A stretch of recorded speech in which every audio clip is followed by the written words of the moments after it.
Hi boys and girls, it's Miss Melissa. I wanted to finish reading you the story of the Easter story. Remember a couple days ago when I was reading about how Jesus was beaten and there were some men that just did not like Jesus and they nailed him to a cross.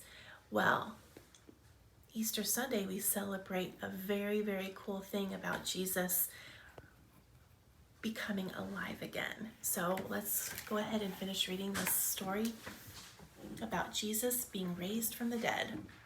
God's wonderful surprise. Jesus' friends were sad. They would never see their best friend again. How could this happen? Wasn't Jesus the rescuer?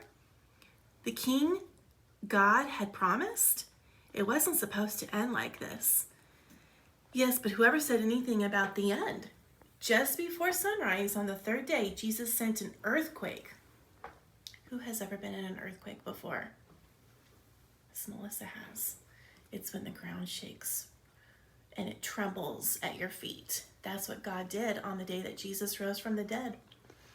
When the guards saw the angel, they fell down with fright. The angel rolled the huge stone away, sat on top of it, and waited. At the first glimmer of dawn, Mary Magdalene and another woman headed to the tomb to wash Jesus' body. The early morning sun slanted through the ancient olive trees, drops of dew glittering on leaves and grasses. Little tears everywhere. The friends walked quietly along the hilly path through the olive groves until they reached the tomb and immediately noticed something odd. It was wide open. They peered through the opening into the dark tomb, but wait.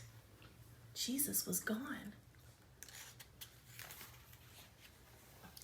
And something else. A shining man was there with clothes made from lightning.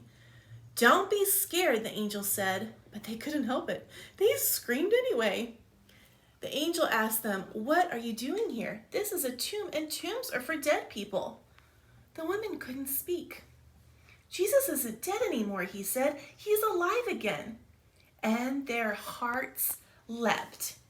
And then the angel laughed with such gladness that they felt for a moment as if they had woken from a nightmare. The other women rushed home, but Mary stayed behind. How could it be true? Jesus was definitely dead. How could he be alive? Just then, Mary heard someone else in the garden.